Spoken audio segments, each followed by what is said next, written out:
Praise the Lord, praise the Lord, hallelujah. सबको प्रभु यीशु मसीह के नाम से जय मसीह की। आओ हम आज का वचन निकालेंगे, मत्ती अध्याय 25 और उसका 34 हम वचन पढ़ रहे हैं। मत्ती अध्याय 25, मैथ्यू चैप्टर 25 वर्स 34, उसका 34। तब राजा अपनी दाहिनी ओर वालों से कहेगा, हे मेरे पिता के धन्य लोगों, आओ उस राज्य के अधिकारी हो जाओ जो जगत के आदि से तुम्हारे लिए तैयार किया गया है। आमीन। हम आंखों को बंद करेंगे और हम प्रार्थना करेंगे। पवित्र पवित्र करुणा में प्रेमी पिता प्रभु यीशु के नाम से प्रभु मैं आपके सामने आती हूँ। मैं धन्यवाद देती हूँ मेरे राजा, मेरे मान पवित्र सेनाधीश पिता, वचन की सेवा को आपके हाथ में देते। आपका वचन क्या ही सुंदर, क्या ही पवित्र, क्या ही शुद्ध है, इसलिए मैं धन्यवाद देती हूँ। वचन हम ध्यान से सुनने के लिए सहायता करना, करुणा दया रखना, वचन हमें समझने के लिए मदद करना। प्रभु दया रखो, सुनने के लिए कान खोलो और आज्ञा पालन करते दो, प्रभु यीशु के नाम से, आमीन।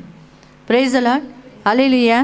प्रियो, यहाँ पर प्रभु का वचन हमसे कहता है कि तब राजा ने अपनी दाहिने वाले ओर से कहा। तब राजा यानी कौन? हमारा राजाओं का राजा यीशु मसीह की ओर, जो सारे जगत का राजा है, वो राजा जो यीशु मसीह है, जो हमें कभी न छोड़ेगा, कभी न त्यागेगा, वो यीशु मसीह की ओर से हमारा प्रभु है।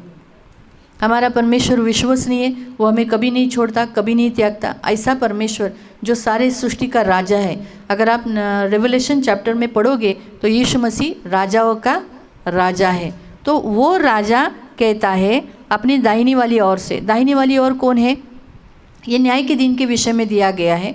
न्याय के दिन के समय पर मसीहों का न्याय कैसा होगा वो विषय में बताया है। आज चर्च में आने वाले सभी लोग कहते हैं कि हम तो प्रभु के बच्चे हैं, हम तो स्वर्ग में ही जाएंगे। जैसे यहाँ लिखा है ना, जो जगत के आरंभ से आदि से तुम्हारे लिए तैयार किया गया।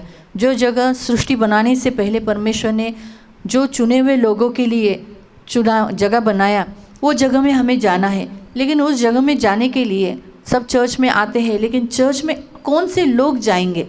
वो जगह जो आरंभ से बनाया गया, सृष्टि बनाने से आरंभ से पहले।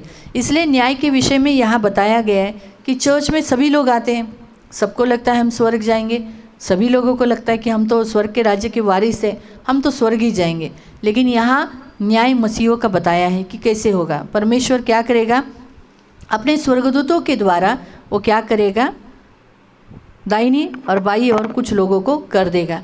दाहिनी ओर उन भेड़ों को करेगा और बाई ओर बकरियों को करेगा जिन्होंने परमेश्वर की आज्ञाओं का पालन नहीं किया।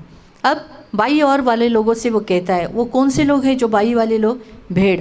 वो भेड़ जो ऊन कतरते समय ना ऊन कभी कुछ बोलती है, ना अगेंस्ट करती है, सब सह लेती है, चुप रहती है और अपने चरवाहा जो उसको चराता है उसके पीछे हो लेती है। उसके अगेंस्ट में वो कुछ भी नहीं कहती, वो है भेड़। और चर्च में ऐसे ही लोग, जो लोग परमेश्वर के सामने अपना जीवन एक मसीह की नाई जीते हैं, गलती नहीं होने पर भी गलती सह लेते हैं, दर्द उठाते हैं, कष्ट उठाते हैं, निंदा सहते हैं, दर्द उठाते हैं, बहुत कुछ करते हैं और परमेश्वर के राज्य के लिए सब सह कर अपना व्यतीत जीवन बिताते हैं, वो लोग भेड़ हैं। वो बुराई के बदले में बुराई नहीं करते, परंतु भलाई से वो बुराई को क्या करते हैं? जीत लेते हैं। नुकसान हुआ तो चलेगा, लेकिन मसीह के लिए कोई नाम बुरा ना हो, ऐसा वो जीवन जीते हैं। वो लोग हैं भेड़। वो भेड़ों को दाहिनी ओर किया और उन लोगों को कहा, क्या कहा? कहा कि हे मेरे पिता के धन्य लोगों। क्यों ऐसा कहा? क्योंकि उन्होंने पिता का नाम ऊंचा किया, उन्होंने पिता को महिमा दिया। उन्होंने शरीर और मांस के द्वारा जीवन नहीं बिताया, परंतु आत्मा के द्वारा परमेश्वर को खुश किया। वो जीवन जिया जो उनको जीना चाहिए था और परमेश्वर की इच्छा भी वैसी है। वो लोग जो पिता को धन्य करने वाले, पिता को खुश करने वाले लोग हैं। रोमियो की पत्री अध्याय 8 में प्रभु का वचन कहता है, रोमियो की पत्री अध्याय 8 में प्रभु का वचन कहता है 4 से, इसलिए व्यवस्था की विधि हम में से शरीर के अनुसार नहीं, आत्मा के अनुसार जो चलते पूरी की जाए। यानी हम शरीर के द्वारा परमेश्वर की विधि को पूरा नहीं कर सकते। शरीर में क्या है? मांस और लहू, उसके द्वारा हम परमेश्वर की विधि को पूरा नहीं कर सकते। परंतु जो आत्मा के द्वारा चलते हैं वही क्या कर सकेंगे? वो इस विधि को, जो परमेश्वर की विधि को है, वो पूरा करेंगे। तो परमेश्वर की विधि क्या है? सबसे पहले परमेश्वर को प्यार करना। और जो आत्मा के द्वारा चलते हैं वही लोग परमेश्वर को प्यार करते हैं। और जो शरीर के द्वारा जीते हैं उनको तो परमेश्वर को प्यार करना ही नहीं आएगा। क्यों? क्योंकि वो शरीर जो बोलेगा उनका मांस और लहू जो करेगा, क्योंकि सुबह उठकर अभी जिसको प्यार है आत्मा के द्वारा चलता है, वो सुबह सबसे पहले क्या करता है? प्रेयर। क्योंकि वो प्यार करता है, उसका चिन्ह वो दिखाता है। परमेश्वर के सानिध्य में 1 घंटा बिताता है, अपने हाथों को उठाता है, आँखों को बंद कर कर प्रभु के साथ बात करता है। वो दिखाता है कि मेरा तुझसे प्यार है प्रभु। आपको समझा? तो इन आत्मिक विधियों के द्वारा, आत्मा के द्वारा वो विधियों को क्या करता है? पूरा करता है। लेकिन शारीरिक व्यक्ति कैसा रहता है? शरीर की बातों पर मन लगाता है। वो आत्मिक व्यक्ति आध्यात्मिक बातों पर यानी वचन पर ध्यान लगाता है। यहाँ लिखा है शरीर पर मन लगाना मृत्यु है, आत्मा पर मन लगाना जीवन और शांति है। शरीर पर मन लगाना परमेश्वर से बैर रखना है। 7वां वचन कहता है शरीर पर मन लगाना परमेश्वर से बैर रखना है। इसलिए जो मांस और लहू के द्वारा जीते हैं वो शरीर को खुश करते परमेश्वर के बैरी है, वो परमेश्वर को खुश कर ही नहीं सकते। यहाँ स्पष्ट लिखा है जो शारीरिक दशा में है वे परमेश्वर को प्रसन्न कर ही नहीं सकते। तो इसीलिए प्रियो, जिन्होंने आत्मा के द्वारा जीवन व्यतीत किया है वो लोग परमेश्वर को खुश किया है। बाइबल में लिखा है 1 कुरिन्थियों की पत्री अध्याय 15 में, 1 कुरिन्थियों की पत्री अध्याय 15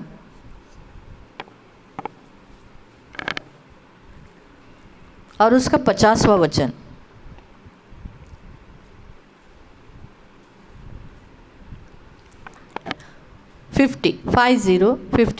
हे भाइयों, मैं ये नहीं कहता कि मांस और लहू परमेश्वर के राज्य के अधिकारी हो सकते हैं और न नाशवान अविनाशी का अधिकारी हो सकता है।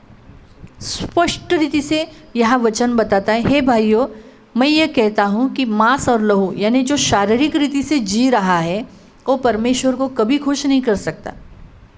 इसलिए जो परमेश्वर को खुश नहीं कर सकता तो आरंभ से परमेश्वर ने बनाया जगत, वो कौन सा जगत है? परमेश्वर का राज्य। उसका नाम क्या है? परमेश्वर का राज्य। कौन सा? जो आरंभ से सृष्टि बनाने से पहले उसने क्या बनाया? परमेश्वर ने, पिता ने क्या बनाया? परमेश्वर का राज्य। किन लोगों के लिए?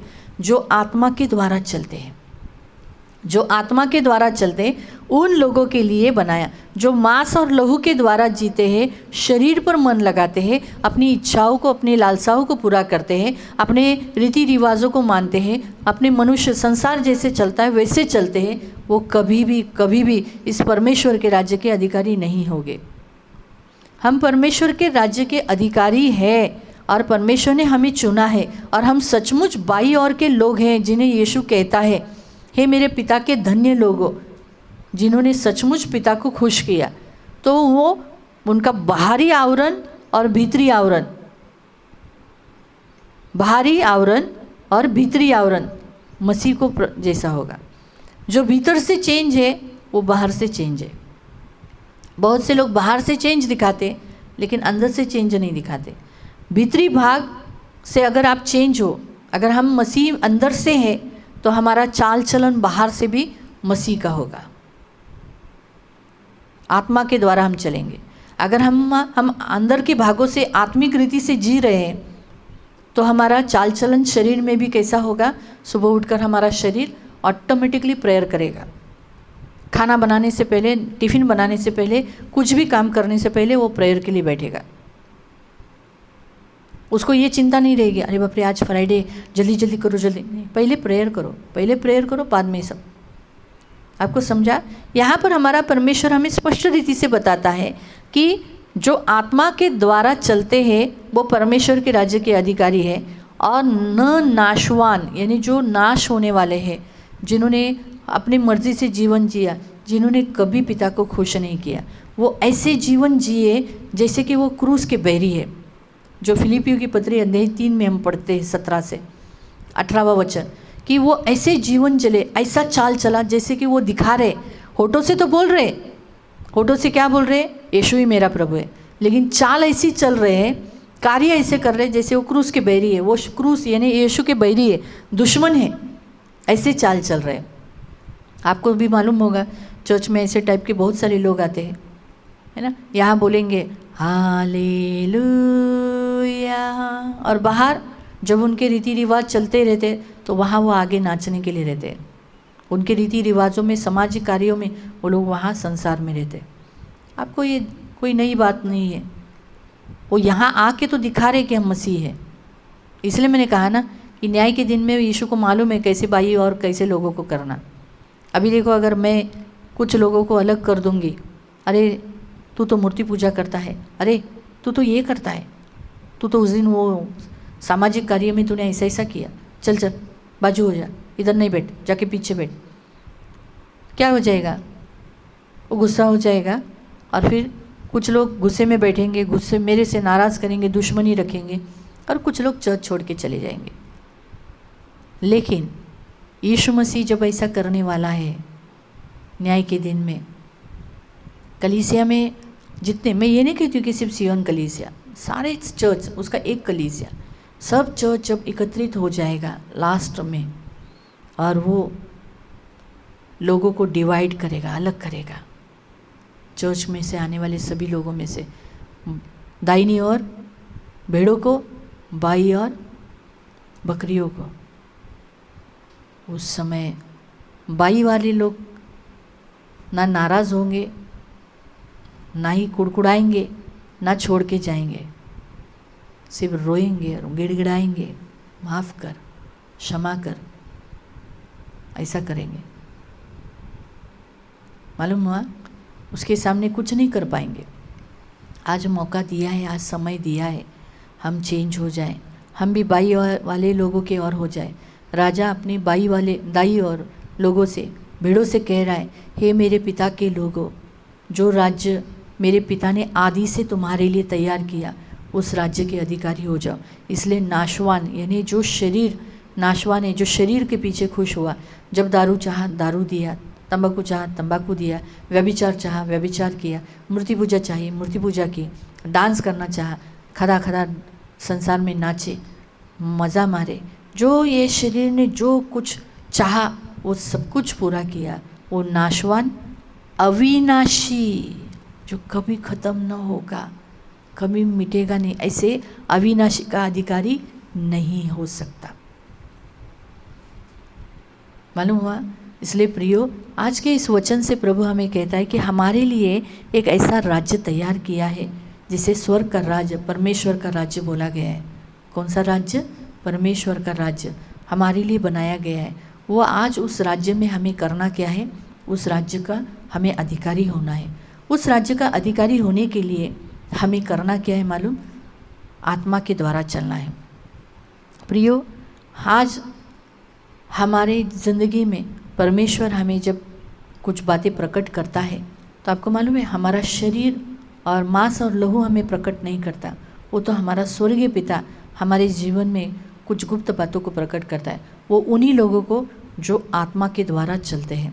आपको मालूम है, प्रभु का वचन कहता है गलतियों की पत्री में, जब पौलुस को प्रभु ने सेवा के लिए बुलाया, हम पढ़ेंगे गलतियों की पत्री अध्याय 1,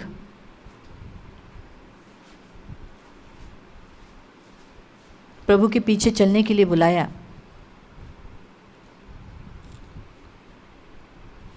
उसका 15-16 गलती की पत्री, गलेशियंस चैप्टर 1, गलेशियंस चैप्टर 1 और वर्स 15 और 16।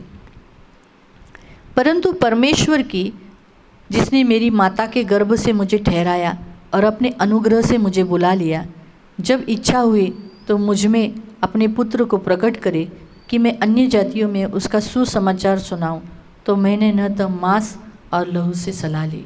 आज प्रभु हमसे यही कहता है, मांस और लहू से उसने सलाह नहीं ली कि प्रभु के पीछे मैं चलूँ क्या। उसने इंसान के पीछे उसने एडवाइस नहीं पूछा कि प्रभु ने मुझे भी इस समय पर यीशु मसीह को प्रकट किया है, अब मैं यीशु का सुसमाचार सुनाने के लिए मुझे बुलाया है, तो अभी मैं क्या करूं। ऐसा बोलकर उसने अपने माता पिता से, अपने इंसानों से सलाह नहीं ली। वो आत्मिक रीति से चला, ना उसने अपने खुद के शरीर की इच्छा पूरी की, परंतु उसने अपने मांस और अपने लहू से नहीं पूछा। वो आत्मा के द्वारा चलकर उसने निर्णय ले लिया। क्या निर्णय लिया? मैं यीशु के पीछे चलूँगा, मैं यीशु का एक अच्छा प्रभु का दास बनूंगा, और उसने मुझे माँ के गर्भ से बुलाया है ना, और मुझे ठहराया है ना उसका दास होने के लिए, तो मैं वही काम करूँगा। उसका निर्णय कितना सुंदर रीति से था। आज प्रभु यही हमसे कहता है। उसने आज यीशु मसीह के परमेश्वर के राज्य में वो है पौलुस। अगर उसने आज मांस को और लहू को खुश करता तो क्या आज वो अधिकारी होता? आज प्रभु हमसे यही कहता है। ये दाहिने वाले लोगों की ओर बना एक अच्छी भेड़ के जैसा मारा गया, कुचला गया, लताड़ा गया, निंदित हुआ, अपमानित हुआ, बहुत कुछ दर्द उसने सहा, लेकिन दाहिनी ओर खड़े रहकर आज वो प्रभु के परमेश्वर के राज्य के जो जगत के आरंभ से पौलुस के लिए और हमारे लिए बनाया, उसमें आज पौलुस गया है, अधिकारी हो गया। तो आज हमारे लिए भी एक अच्छा नमूना छोड़कर गया है। हम भी अधिकारी होना है। फिर इसलिए हम करना क्या है? हम हमारे शरीर को खुश नहीं करना है, मांस और लहू से सलाह नहीं पूछना है, मांस और लहू के पीछे नहीं चलना है, परंतु जो आत्मा हमारे अंदर है, आत्मा द्वारा हम प्रभु को खुश करना। क्योंकि उसने क्या कहा, हमारे राजा ने क्या कहा दाहिने वाले लोगों से, हे मेरे पिता के धन्य लोगों। यानी उसने उन लोगों को कहा जिन्होंने उसके पिता को खुश किया। आज हमें भी इस पृथ्वी पर रहते हुए अपने स्वर्गीय पिता को खुश करना है, और हमें भी दाहिनी ओर खड़े होकर वो सुनना है अंतिम दिनों में कि ये मेरे पिता के धन्य लोगों, आओ जो जगत तुम्हारे लिए तैयार किया है आदि से, जगत बनाने से पहले, उसमें भाग लो। हम पढ़ेंगे मत्ती अध्याय 16, मैथ्यू चैप्टर 16 और उसका 17।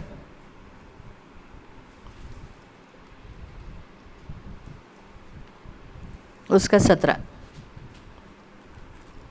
मत्ती अध्याय 16 त्याचं 17। यीशु ने उसको उत्तर दिया, हे शिमोन योना के पुत्र, तू धन्य है, क्योंकि मांस और लहू ने नहीं, परंतु मेरे पिता ने जो स्वर्ग में है यह तुझ पर प्रकट की। जो बात उसने कही कि तू तो जीवित परमेश्वर का पुत्र है, ये बात उसे किसने प्रकट की? यहाँ लिखा है मांस और लहू ने नहीं। जो शरीर में चलते हैं, शरीर की दशा में रहते हैं, वो कभी भी पर यीशु मसीह को नहीं जान पाएंगे, और वो कभी भी लोगों को यीशु के बारे में बोल नहीं सकेंगे, कभी भी नहीं। जो शरीर को खुश करते हैं, शरीर के अभिलाषी है, शरीर की दशा में रहते हैं, वो कभी भी मसीह का सुसमाचार बता नहीं पाएंगे, और मसीह को खुश नहीं कर पाएंगे, परमेश्वर को खुश नहीं कर पाएंगे, और ना ही दूसरे को इतना बता पाएंगे मसीह के बारे में। लेकिन यहाँ लिखा है कि मेरे पिता ने जो तुझे स्वर्ग में पूरी की है, स्वर्ग में है, उसने ये बात तुझे प्रकट की। और जो आत्मा में चलता है वो उसके ऊपर परमेश्वर मतलब हमारा जो स्वर्गीय पिता प्रकट करता है।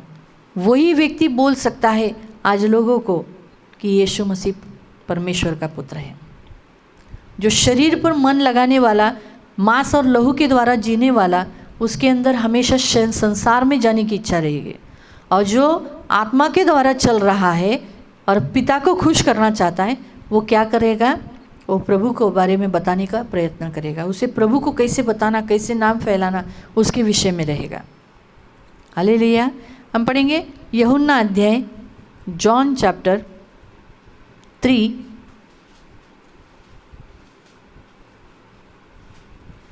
यूहन्ना अध्याय 3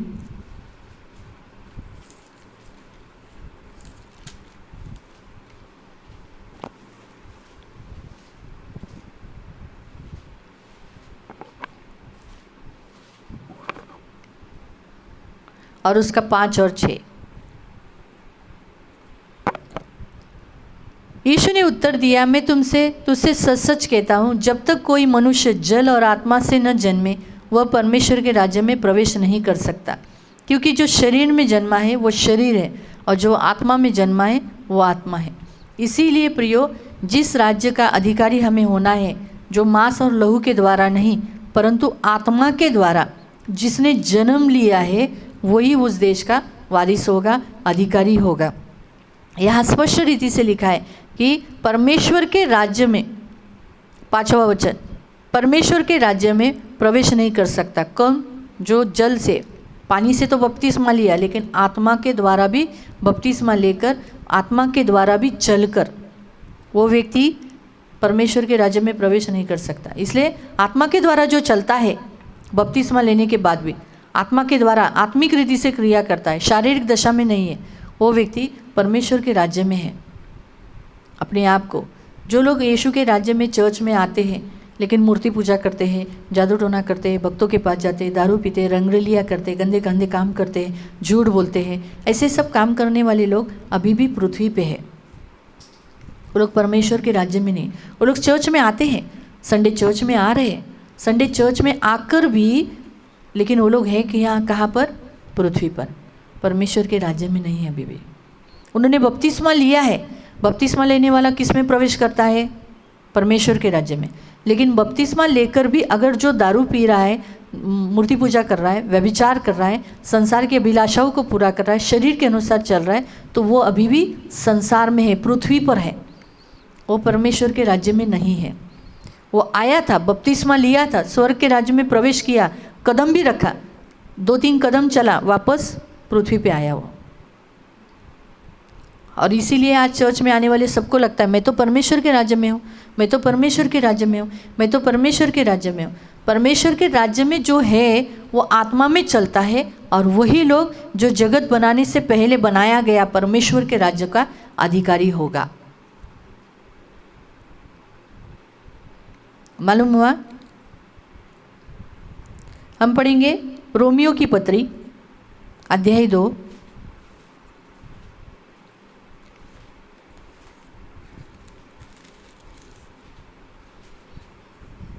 और उसका 7।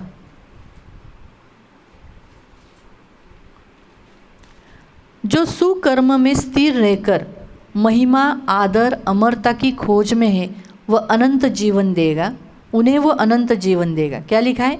जो सुकर्म यानी अच्छे कर्म, अच्छे काम। विश्वास ही काफ़ी नहीं है, विश्वास के साथ साथ अच्छे काम भी करना ज़रूरी है। ऐसे काम कर कर जो स्थिर है और सारी महिमा, आदर, अमरता के यानी परमेश्वर के खोज में है, उन्हें वो क्या देगा? वो परमेश्वर का राज्य देगा और उन्हें अनंत जीवन देगा। 8 पर जो विवादी है, सत्य को नहीं मानते, अधर्म को मानते हैं, और उन पर क्रोध और कोप पड़ेगा। आपको समझा? तो इसलिए विश्वास, हम सब लोग चर्च में आते हैं, विश्वास रखते हैं, लेकिन परमेश्वर कार्य भी देखता है। न्याय के दिन में परमेश्वर क्या करेगा? दाहिनी और बाई ओर ऐसा फूट ज़रूर अलग अलग ज़रूर करेगा। पहला कुरिन्थियों की पत्री अध्याय 6, 1 Corinthians chapter 6 verse 9।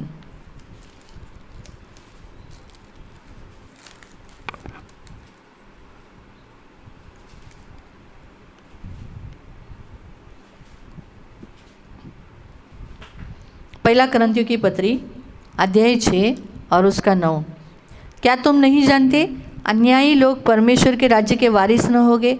धोखा न खाओ, वेश्यागामी न मूर्ति पूजक, न वेश्यागामी, न मूर्ति पूजक, न परस्त्रीगामी, न लुच्चे, न पुरुषगामी, न चोर, न लोभी, न पियक्कड़, न गाली देने वाले, न अंधेर करने वाले परमेश्वर के राज्य के वारिस होगे। तो कौन सा राज्य हमने देखा था? कौन सा राज्य जो जगत बनाने से पहले, आरंभ बनाने से पहले बनाया था? परमेश्वर का राज्य, जो हमने पहला कुरिन्थियों की पत्री अध्याय 15 और उसके 50 में देखा था। जो परमेश्वर के राज्य में कौन कौन लोग नहीं जाएंगे? यहाँ लिखा है अन्यायी, अन्याय करने वाले, वेश्यागामी, मूर्ति पूजक, परस्त्रीगामी, लुच्चे, पुरुषगामी, चोर, लोभी, पियक्कड़ और गाली देने वाले और बुरा काम करने वाले। अभी हम जाएंगे हमारे मत्ती अध्याय 25 में, मैथ्यू चैप्टर 25 में हम वापस आ जाएंगे। स्पष्ट रीति से बताया है प्रियो कि क्या बताया है? जगत के आदि से तुम्हारे लिए जो तैयार किया, जगत के आदि से, आरंभ से जो परमेश्वर ने हमारे लिए जो तैयार किया, वो देश में हमें क्या करना है? हमें प्रवेश करना है, अधिकारी होना है। जो प्रभु कहता है तुम्हारे लिए तैयार किया, आओ। क्या बोला है? आओ। अगर आप अभी भी चोरी करते हो, लोभी हो, पियक्कड़ हो, गाली देते हो, अंधेर काम करते हो, मूर्ति पूजा करते हो, वेश्यागामी हो, पुरुषगामी हो, तो आप कभी भी, प्रभु आपको ऐसा नहीं बोलेगा आओ।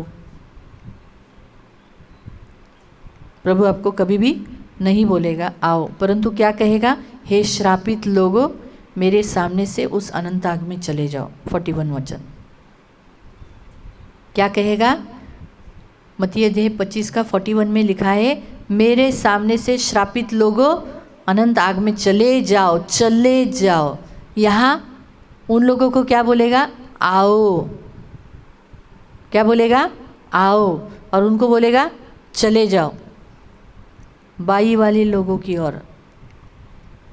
देखो, जगत का न्याय तो हो चुका है। जिन्होंने यीशु को ग्रहण नहीं किया उनका न्याय हो चुका है, वो अनंत दंड के लिए भागीदार हो जाएंगे। तो फिर न्याय किसका है? मसीहों का, जो चर्च में आते हैं। परमेश्वर हमें यहाँ स्पष्ट रीति से यीशु मसीह बताते हैं कि तुम्हारे लिए मैंने जगह तैयार किया है, बहुत सुंदर मेरे पिता ने तुम्हारे लिए तैयार किया है। उस जगह के लिए तुम प्रिपेयर हो जाओ, पवित्र हो जाओ, शुद्ध हो जाओ, तैयार हो जाओ, अपने आप को तैयार करो परमेश्वर के। तो इसलिए अभी भी समय हमारे हाथ में है। अगर अभी भी हम शरीर को खुश कर रहे हैं, शरीर के अनुसार चल रहे हैं, तो छोड़ दो। मांस और लहू से मत जियो, आत्मा के द्वारा जियो। आत्मा के द्वारा जीकर जीवित पिता परमेश्वर को खुश करो, क्योंकि शरीर पर मन लगाना परमेश्वर से बैर रखना है। और जो शरीर की दशा में चलते हैं वो परमेश्वर को प्रसन्न नहीं कर सकते। इसीलिए आज से आप सब क्या करना है? पवित्र आत्मा से भरकर आत्मा के द्वारा चलो, शरीर की अभिलाषा को पूरा मत करो। यही आज प्रभु चाहता है आपके लिए, मेरे लिए, सबके लिए एक जगह तैयार बनाया है। प्रभु हमारा इंतज़ार कर रहा है वहाँ जाने के लिए। अभी हम तैयार नहीं हुए, इसलिए प्रभु हमें लेकर नहीं जा रहा है। इसलिए अभी भी समय है, तैयार हो जाओ। अभी भी समय नहीं गया। लेकिन अगर समय के देखो, ये बाई वाले लोग जो थे उनका तो समय निकल गया ना। अब ये क्या चेंज हो सकते हैं? बदल सकते हैं? न्याय के दिन में चेंज हो सकते हैं? माफ़ी मांगेंगे तो क्षमा मिलेगा? आज हमारे पास समय है, आज हम लोग माफ़ी मांग सकते, प्रभु को बोल सकते, प्रभु मुझे क्षमा कर, और नया रीति से जीवन जियो, आत्मा के द्वारा चलो। शरीर, हमारा खून और हमारा मांस जो भी अभिलाषा करेगा तृप्त मत करो। आत्मा जो कहता है वही करो। मैं आपको बताती हूँ, आत्मा शरीर के विरोध में है, शरीर आत्मा के विरोध में है। कभी कभी बहुत हमारा शरीर बोलेगा नहीं नहीं, लेकिन आत्मा के द्वारा सुनो और आत्मा को बलवान करो। ये प्रभु की इच्छा है। तो आप दाहिने वाले लोगों के में खड़े रहोगे और प्रभु आपको तारीफ करेगा, आओ करके। अगर आपने शरीर को खुश किया तो आप बाई ओर खड़े रहोगे और प्रभु बोलेगा चले जाओ। अभी ये चुनाव आपके हाथ में। हालेलुया। तो इसलिए आओ हम प्रार्थना करेंगे, हम आँखों को बंद करेंगे और हम प्रभु से माफ़ी मांगेंगे। प्रभु को कहेंगे, प्रभु मुझे क्षमा कर, मैंने मेरे शरीर के अनुसार जिया, मेरे शरीर पर मैंने मन लगाया, मुझे माफ़ करो, मुझे क्षमा करो। इस रीति से प्रभु से माफ़ी मांगेंगे। प्रभु को कहेंगे, प्रभु मुझे क्षमा कर, मैं पापी हूँ, प्रभु मुझे माफ़ करो, और मैं आत्मा के द्वारा चलाए चलो। मैं क्रूस का बैरी नहीं हूँ। मैं होठों से ही सिर्फ नहीं बोल रहा हूँ, लेकिन सचमुच मेरे कार्य भी ऐसे हो कि मैं दिखाऊँ कि अरे नहीं नहीं, मैं यीशु का प्रेम करता हूँ। मेरे कार्य भी ऐसे हो, मेरे से ऐसा कोई काम मत होने दे जिससे मैं दिखाऊँ कि मैं क्रूस का बैरी हूँ, मैं यीशु के काम का, यीशु का दुश्मन हूँ। नहीं, मैं यीशु का दुश्मन नहीं हूँ, मैं यीशु का बैरी नहीं हूँ। मुझे माफ़ करो, मैं अब तक शरीर के अनुसार चला, मुझे क्षमा करो। आज से मैं आत्मा के द्वारा चलूँगा।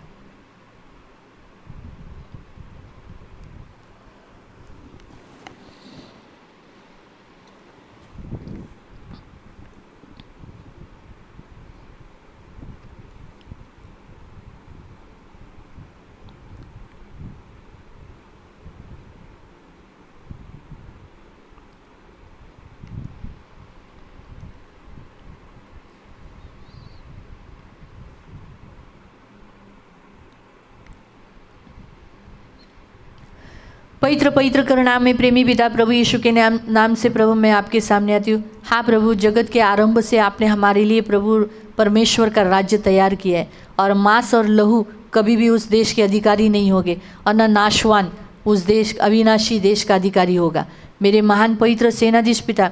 परंतु जो लोग आत्मा के द्वारा चले हैं और वह तेरे पिता को और मेरे पिता को, हमारे सबके पिता को, स्वर्गीय पिता को खुश किया है, प्रसन्न किया है, उसका नाम सारे जगत में फैलाया है, वही लोग उस राज्य के अधिकारी होंगे।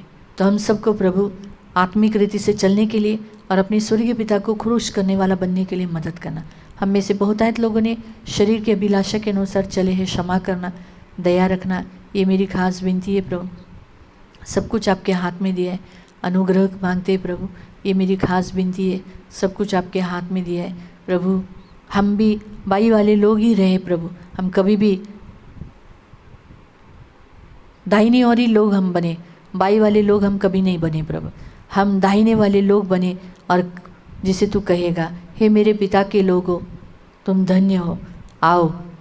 जो जगत मेरे पिता ने तुम्हारे लिए सृष्टि बनाने से पहले तैयार किया था, जो राज्य मेरे पिता ने तुम्हें सृष्टि बनाने से पहले तैयार किया था, उसके अधिकारी हो जाओ।